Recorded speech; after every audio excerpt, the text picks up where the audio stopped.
એવું છે વૈષ્ણવ કે પવિત્રાનો જે ક્રમ છે, આમ જોવા જાઓ તો આ ખૂબ જ એક પ્રાચીન ક્રમ છે. શાસ્ત્રોમાં વગેરે આ પૌરાણિક ક્રમ છે અને આનો ઉલ્લેખ ઘણા સમયથી છે. હિન્દુ સંસ્કૃતિમાં, આપણા વૈદિક ધર્મમાં, વૈદિક શાસ્ત્રમાં, હિન્દુ સનાતન ધર્મમાં આનો પહેલાથી જ પવિત્રાનો સ્થાન રહ્યો છે. પણ આપણા પુષ્ટિ માર્ગમાં આનો એક સવિશેષ મહત્વ છે. કારણ કે આજનો પવિત્ર 11ના જ દિવસે શ્રી ઠાકોરજીએ શ્રી મહાપ્રભુજીને બ્રહ્મ સંબંધની આજ્ઞા આપી. એવું છે વૈષ્ણવ કે મહાપ્રભુજીએ સુબોધિનીજીના પ્રથમ સ્કંદના બીજા અધ્યાયમાં એવી આજ્ઞા કરી છે કે સર્વત્ર અલૌકિકેષુ પદાર્થેષુ મહાત્મ્ય શ્રવણાત રુચિરુત્પદ્યતે.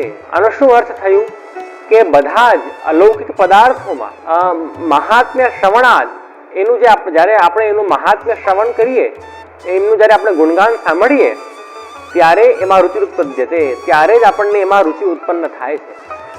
પવિત્રાનો ક્રમ હું માનું છું કે આપણે સમસ્ત વૈષ્ણવ સૃષ્ટિ વર્ષોથી મનાવતી આવી છે. પણ જ્યારે આપણને એનો મહાત્મ્ય સમજ પડે કે આપણે પ્રભુને કે ગુરુને કેમ પવિત્ર ધરાવીએ છીએ, ત્યારે એમાં એક સવિશેષ આનંદ ઉમેરાઈ જાય છે. તો આ વિડીયો દ્વારા, આ જે લાઈવ સેશન છે એના દ્વારા અમારો એ જ પ્રયાસ છે કે આ બધાને પવિત્રાનું શું મહાત્મ્ય છે એ ખબર પડે. શ્રી ગોપીનાથજીએ પવિત્રા ભાવના કરી છે. એમાં આપ શ્રી આજ્ઞા કરે કે યા કૃતા વાર્ષિકી સેવા સા મૂલ ફલદામતા પ્રત્યહમ સૂત્ર રૂપેણ સૈકી ભૂતાનુભાવના. આમાં ગોપીનાથજી શું આજ્ઞા કરે કે યા કૃતા વાર્ષિકી સેવા, જે આપણે વર્ષભરમાં સેવા કરીએ છીએ એને આપણે આજના દિવસે એકીભૂત કરીએ છીએ. એને આપણે એક કરીને પવિત્રાને પ્રભુને ધરાવીએ છીએ. હિન્દુ કેલેન્ડર પ્રમાણે વર્ષમાં 360 દિવસ હોય છે અને એ 360 દિવસના પ્રતીક રૂપે આપણે 360 વખત એ પવિત્રાને આપણે એને લપેટીએ છીએ. અને તો એ જે પ્રત્યેક દિવસની સેવા એ પ્રભુને અંગીકાર એમાં કરવામાં આવે છે. યા કરતા વાર્ષિકી સેવા સા મૂલ ફલદામતા. અને એવું માનવામાં આવે છે કે એ માનસી સેવા સિદ્ધ કરવા માટે અતિ ફલરૂપ થાય છે, અતિ એ ઉત્તમ છે આ પવિત્રાનો ક્રમ. બ્રહ્મ પુરાણમાં તો એવું લખ્યું છે, ન કરોતિ વિધાનેન પવિત્રારોપણમ તુ યહ, કે બ્રહ્મ પુરાણ એવું કહે કે જે વ્યક્તિ વિધાનથી બરાબર ક્રમથી પવિત્રા નથી ધરતો, તસ્ય સાંવત્સરી પૂજા નિષ્ફલા મુનિસત્તમ. એની જે સાંવત્સરી સેવા છે, એની જે વર્ષભરની સેવા છે એ નિષ્ફળ થઈ જાય છે. તસ્ય સાંવત્સરી પૂજા નિષ્ફલા મુનિસત્તમ, એવું બ્રહ્મ પુરાણ કહે છે. એટલે વૈષ્ણવ ખાસ આગ્રહ રાખીશ કે પવિત્ર 11ના દિવસે સમસ્ત વૈષ્ણવ સૃષ્ટિને પ્રભુને પવિત્ર ધરાવવાના અને 12ના દિવસે તમારા જે ગુરુ હોય તત્ત ગુરુને આપણે બધાને પવિત્ર ધરાવવાના, આવો ક્રમ રાખવાનો. હવે આના પાછળની જે વાર્તા છે ખૂબ જ પ્રસિદ્ધ છે અને ખૂબ જ અદ્ભુત વાર્તા છે કે શ્રી મહાપ્રભુજીને ચિંતા થઈ. મહાપ્રભુજી ગોવિંદ ઘાટ પર બિરાજતા હતા ગોકુલમાં, છોકરની વૃક્ષની નીચે. કીર્તનોમાં આવે કે સદા મન શ્રી ગોકુલમાં રહીએ, ગોવિંદ ઘાટ છોકર કી છૈયા બેઠક દર્શન પહીએ. ઠીક છે, એ મહાપ્રભુજી બિરાજતા હતા અને પવિત્ર એકાદશીનો દિવસ આવ્યો અને અર્ધરાત્રિ થઈ. મહાપ્રભુજીને ખૂબ ચિંતા હતી. મહાપ્રભુજીને શું ચિંતા હતી કે એક તરફ તો છે પરમ પવિત્ર પુરુષોત્તમ, જેમને બ્રહ્મસૂત્રો શું કહે છે, જન્માદ્યસ્ય યતઃ શાસ્ત્રયોનિત્વાત આનંદમયોભ્યાસાત, કે જેનાથી જન્મ આદિ થયા છે, જે આનંદ રૂપ છે, એવા જેમને બ્રહ્મસૂત્રો કહે છે.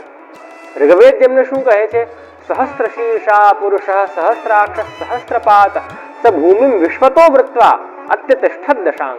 એ 1000 મુખારવિંદ વાળા છે, 1000 હાથ વાળા, 1000 પાઉ વાળા, 1000 નેત્રો વાળા. તો હવે એવા પરમ પવિત્ર પુરુષોત્તમને એક જીવ સ્વભાવતો દુષ્ટ, જે એક અતિ દુષ્ટ જીવ છે, તો એ પરમ પવિત્ર પુરુષોત્તમ અને દુષ્ટ જીવનો સંબંધ કેવી રીતે કરાવવો? આ ચિંતા મહાપ્રભુજીને ખૂબ, મહાપ્રભુજી ચિંતા કરતા હતા. અને વૈષ્ણવ ત્યારે પ્રભુ શ્રી ગોકુલ ચંદ્રમાજીના સ્વરૂપે ત્યાં પધાર્યા અને આપશ્રીએ આ જે બ્રહ્મ સંબંધનું મંત્ર છે એ શ્રી મહાપ્રભુજીને આપ્યું.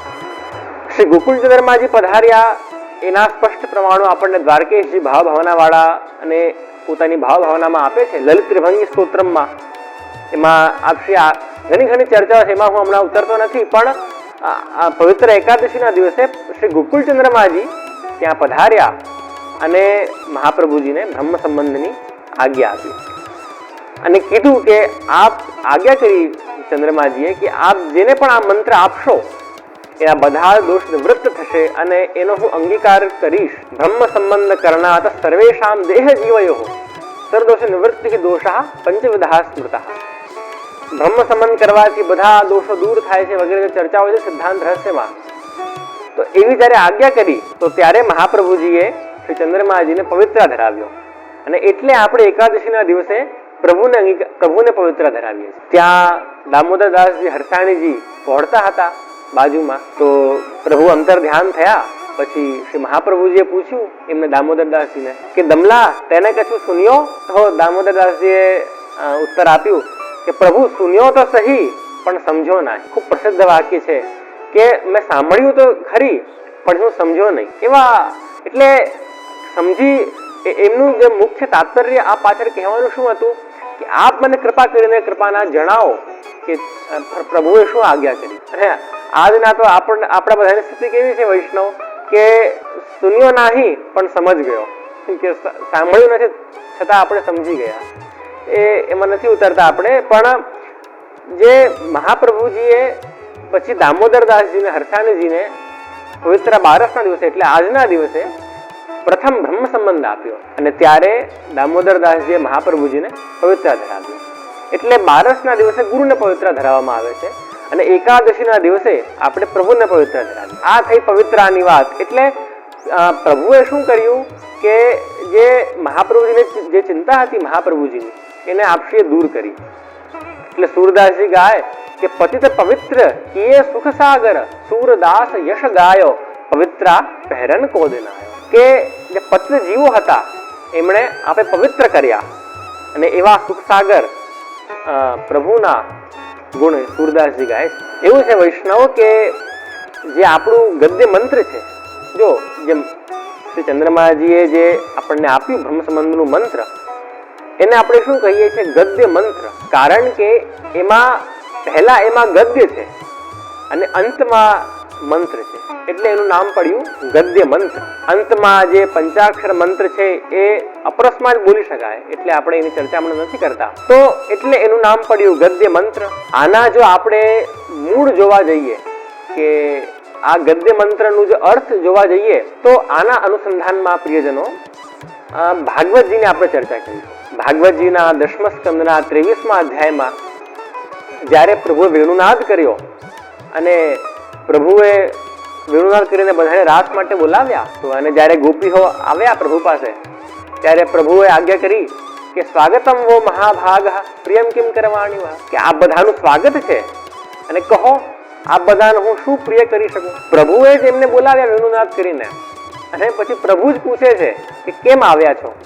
પ્રભુ પછી આગળ 10 શ્લોકો દ્વારા પ્રભુ એમાં એ ગોપીઓને પૂછે છે કે આ તમે શું કરો છો, તમારું ધર્મ નથી, આ તમે ઘરે ચાલ્યા જાઓ, તમારા પતિ તમારા સસુર તમારી રાહ જોતા હશે. તો એ જે 10 શ્લોકો પ્રભુએ ગોપીઓને સમજાવ્યા અને ત્યારે જે ગોપીઓએ 10 શ્લોકો દ્વારા ઉત્તર આપ્યું એ જ આ બ્રહ્મ સંબંધ મંત્રનું મૂળ છે. ગોપીઓએ શું કીધું? સંત્યજ્ય સર્વ વિષયાંસ્તવ પાદ મૂલમ, કે અમે તો પ્રભુ બધા જ અમારા વિષયોને છોડીને આપના એક માત્ર ચરણારવિંદનો આશ્રય કરીને અહીંયા આવ્યા છે અને હવે જો આપ જ અમારો ત્યાગ કરશો અમારા કોણ રહેશે? અને હે કૃષ્ણ અમે આપના છીએ. આ જે વાત છે વૈષ્ણવ, હે કૃષ્ણ અમે આપના છીએ, આ જે 10 શ્લોકોનું જે અર્થ છે એનો જે સાર છે એ જ આ બ્રહ્મ સંબંધ મંત્રનો ભાવાર્થ. અને એ એટલે ઘણું ખરું એ જ છે જે 10 શ્લોકો છે એના સંત્યજ્ય સર્વ વિષયાંસ્તવ પાદ મૂલમ, એ જે 10 શ્લોકો છે એ જ બ્રહ્મ સંબંધનું મંત્રનો અર્થ છે. હે પ્રભુ એનો અર્થ એ જ થાય કે હે પ્રભુ હું આપને મારી દેહ ઇન્દ્રિય પ્રાણ અંતઃકરણ બધું સમર્પિત કરું છું અને હે કૃષ્ણ હું આપનો છું, હે કૃષ્ણ હું આપનો છું, હે કૃષ્ણ હું આપનો છું. તો પ્રિયજનો આ પ્રમાણે જે બ્રહ્મ સંબંધ મંત્રનું જે આપણે મૂળ હતું એ જોયું. શ્રી મહાપ્રભુજીએ સિદ્ધાંત રહસ્યમ નામનો એક ગ્રંથ લખ્યું એમાં આપશ્રી આ પવિત્ર વિષય ચર્ચાઓ કરે છે કે શ્રાવણ શ્યામલે પક્ષે એકાદશ્યામ મહાનિશી સાક્ષાત ભગવતા પ્રોક્તમ તદક્ષરશ ઉચ્યતે. મહાપ્રભુજી શું આજ્ઞા કરે છે કે શ્રાવણ માસની અમલ પક્ષમાં, હવે જો આમાં પણ આના ટીકાકારો અર્થ કરે કે બે પક્ષ હોય, કૃષ્ણ પક્ષ અને શુક્લ પક્ષ. વ્રજ પ્રમાણે વાત કરું છું હું, વ્રજના કેલેન્ડર પ્રમાણે. તો આ જે પવિત્રાનો જે ઉત્સવ આવે છે એ શુક્લ પક્ષમાં આવે છે. એનો અર્થ મહાપ્રભુજીએ પણ અહીંયા આ સિદ્ધાંત રહસ્યમાં મહાપ્રભુજીએ શુક્લ પક્ષ શબ્દ નહીં વાપરીને મહાપ્રભુજીએ વાપર્યું છે અમલે પક્ષે, શ્રાવણ શ્યામલે પક્ષે. આનો અર્થ આચાર્યો આપણા એમ કરે કે કારણ કે આ પક્ષમાં આપણા જે સમસ્ત મલ હતું, આપણું જે મેલ હતા, આપણા જે દોષરૂપ મેલ હતું, એનો પ્રભુએ એનું નિવારણ કર્યું. એટલે આ પક્ષ કેવો બની ગયો? અમલ પક્ષ બની ગયો, શ્રાવણ શ્યામલે પક્ષે. અને એકાદશ્યામ મહાનિશી, એકાદશીની જે મહારાત્રિ, અને ત્યારે સાક્ષાત ભગવતા પ્રોક્તમ. જો અહીંયા પણ મહાપ્રભુજીએ શબ્દ શું વાપર્યું?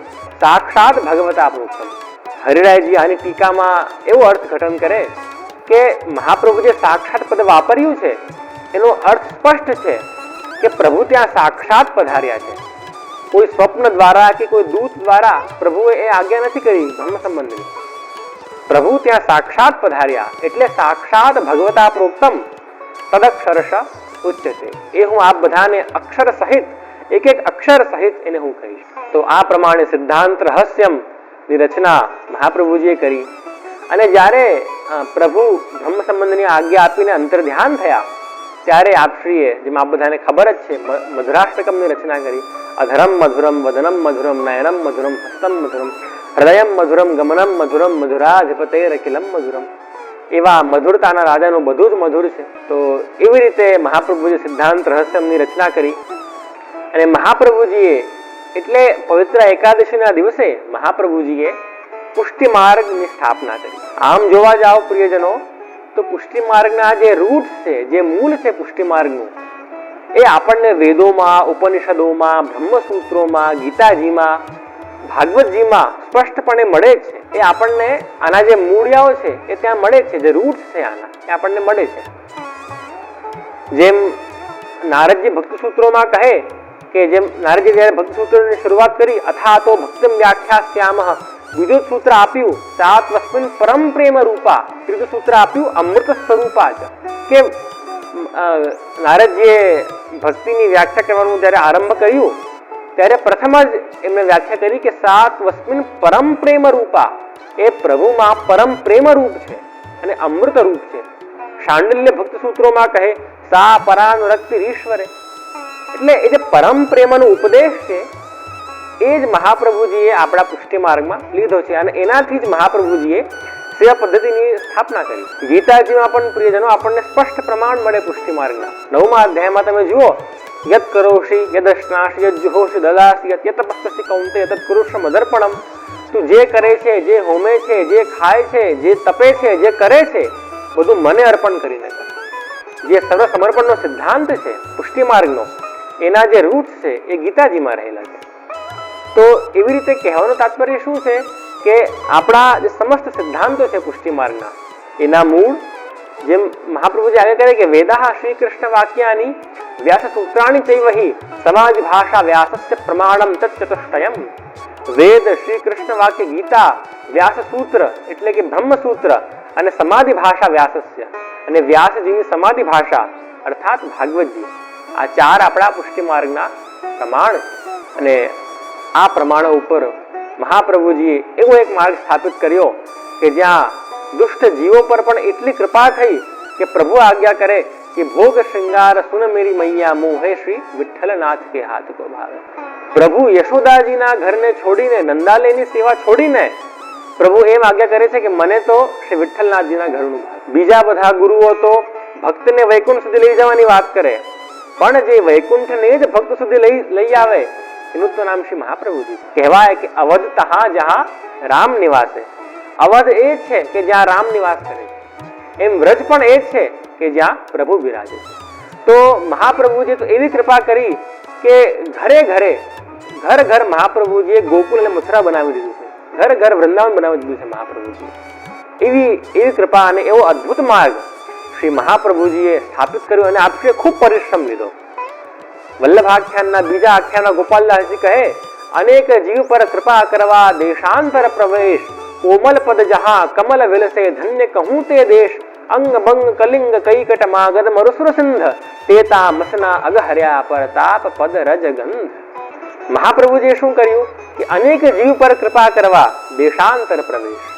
મહાપ્રભુજી ઘણા રાજ્યોમાં અને ઘણા પ્રદેશોમાં પધાર્યા. કેમ?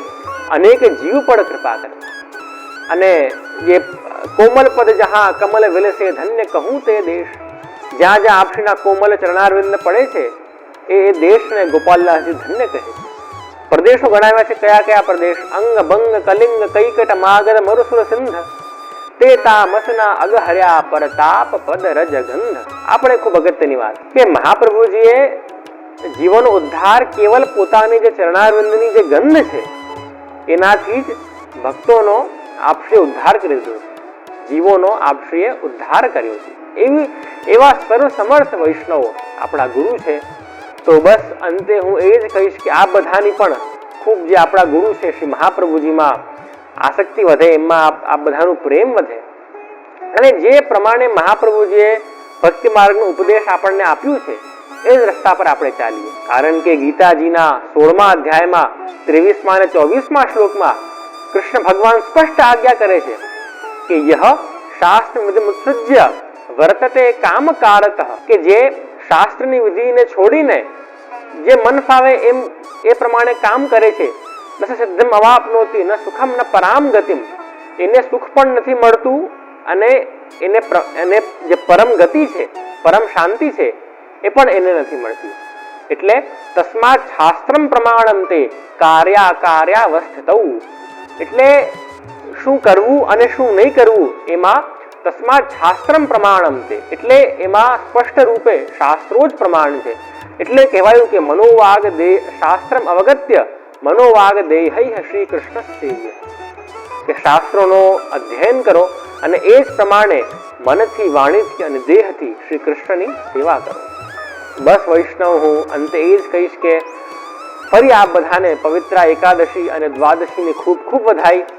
અને હું તો ઈચ્છા રાખીશ કે આ બધા વૈષ્ણવ આજે એવો એક સંકલ્પ લો, એવો એક પ્રયાસ કરો કે દર પવિત્ર એકાદશી અને દ્વાદશી પર આપણે એવો પ્રયાસ કરીએ કે ગયા વર્ષે આપણે જેવા વૈષ્ણવ હતા એનાથી આપણે આ વર્ષે હજી સારા વૈષ્ણવ બનીએ. આપણે હજી પ્રભુ વિષયક, ભગવત વિષયક આપણે જ્ઞાન પ્રાપ્ત કરીએ અને એમની સેવામાં ખૂબ આગળ વધીએ. તો આ જ સંકલ્પ સાથે આપ બધા જીવજો અને ખૂબ જીવનમાં પ્રગતિ કરો, ખૂબ આનંદ કરો અને ભગવત પ્રભુના શરણે રહો, ભગવત શરણમાં રહો અને ખૂબ આનંદ કરતા રહો. એ જ કે અમારા વક્તવ્યને વિરામ આપીશ. ફરી ખૂબ ખૂબ વધાઈ. ઇતિ શુભ.